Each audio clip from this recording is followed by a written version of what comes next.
Hello hi welcome to my YouTube channel. Please subscribe ಮಾಡಿ, ಪಕ್ಕದಲ್ಲೇ ಇರುವಂಥ ಬೆಲ್ ಐಕನ್ ಕ್ಲಿಕ್ ಮಾಡಿ. ಫಸ್ಟು ನೋಟಿಫಿಕೇಷನ್ ನಿಮಗೆ ಬರುತ್ತೆ. ರಾಗಿ ಅಂಬಲಿ ಮಾಡೋದನ್ನು ನಾನು ನಿಮಗೆ ತೋರಿಸ್ಕೊಡ್ತಾ ಇದ್ದೀನಿ.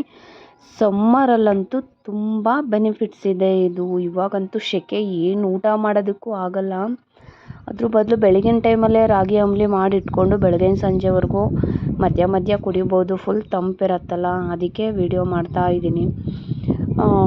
ನಾನು ಪಕ್ಕದೊಂದು ಬೌಲಲ್ಲಿ ನೀರು ಹಾಕ್ಕೊಂಡು 1-3 ಸ್ಪೂನ್ ರಾಗಿ ಹಿಟ್ಟು ಹಾಕ್ಕೊಂಡು ಮಿಕ್ಸ್ ಮಾಡಿಕೊಂಡು ಪಾತ್ರೆಯಲ್ಲಿ ನೀರು ಇಟ್ಕೊಂಡಿದ್ದೆ ಕಾಯೋಕ್ಕೆ. ಅದರೊಳಗಡೆ ನಾನು ಹಾಕ್ಕೊಂಡು ಅದನ್ನು ಸ್ವಲ್ಪ ತಿರುಗಿಸ್ಕೊಂಡು ಗಂಟೆ ಇಲ್ದೇ ಇರೋ ಥರ, ಏನು ಗಂಟೇನಾಗಲ್ಲ ನಾವು ಬೌಲಲ್ಲಿ ನೀರು ಮಿಕ್ಸ್ ಮಾಡ್ಕೊಂಡು ಹಾಕಿರೋದ್ರಿಂದ. ಆ ಥರ ಮಾಡಿಕೊಂಡು ಒಂದು 5 or 10 ಮಿನಿಟ್ಸ್ ಕುದಿಯೋಕ್ಕೆ ಬಿಟ್ಟು ರುಚಿಗೆ ತಕ್ಕಷ್ಟು ಉಪ್ಪು ಹಾಕ್ಕೋಬೇಕು.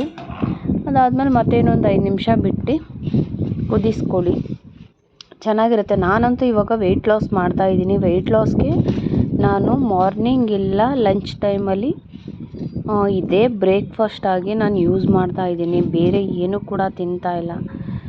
ಸ್ವಲ್ಪ ಇವಾಗಂತೂ ಸೆಕೆಲಿ ಊಟ ಎಲ್ಲ ಮಾಡೋಕ್ಕಾಗಲ್ಲ ಅಲ್ವಾ, ಅದಕ್ಕೋಸ್ಕರ ನಾನು ನನ್ನ ಹಸ್ಬೆಂಡ್ ಇದನ್ನೇ ಯೂಸ್ ಮಾಡ್ತಾಯಿದ್ದೀನಿ. ನನ್ನ ಮಗ ಕೂಡ ಇಷ್ಟಪಟ್ಟು ಕುಡಿತಾನೆ ಇದನ್ನು. ಮಂತಲ್ಲೆಲ್ಲ ನಾನು ಮಜ್ಜಿಗೆ ಮೊಸರೆಲ್ಲ ಸಿಲ್ಕೊಳ್ಳಲ್ಲ. ಮಿಕ್ಸಿಗೆ ಹಾಕ್ಕೊಂಡು ಸ್ವಲ್ಪ ನೀರು ಹಾಕ್ಕೊಂಡು 1 ರೌಂಡ್ ಗ್ರೈಂಡ್ ಮಾಡಿಕೊಂಡು ಸಾಂಬಾರು ಸೊಪ್ಪು, ಈರುಳ್ಳಿ ಮಿಕ್ಸ್ ಮಾಡಿಬಿಟ್ಟು ಮೊಸರು ಮಿಕ್ಸ್ ಮಾಡ್ತೀನಿ. ಫುಲ್ ಆರಿದ್ಮೇಲೆ ಮಜ್ಜಿಗೆ ಮಿಕ್ಸ್ ಮಾಡಿ ತುಂಬ ಚೆನ್ನಾಗಿರುತ್ತೆ. ನೋಡಿ, ಫೈನಲಿ ರೆಡಿಯಾಗಿದೆ. ಈರುಳ್ಳಿ ಹಾಕ್ತೆ ಮತ್ತು ಸಾಂಬಾರು ಸೊಪ್ಪು ಹಾಕ್ಬಿಟ್ಟು ತಿರುಗಿಸಿ ಆರಿದ್ಮೇಲೆ ಕುಡಿದ್ರೆ ಸೂಪರಾಗಿರುತ್ತೆ. ಟ್ರೈ ಮಾಡಿಕೊಂಡು ಕುಡೀರಿ. ಸೆಕೆಗಾಲದಲ್ಲಿ ತುಂಬ ಚೆನ್ನಾಗಿರುತ್ತೆ.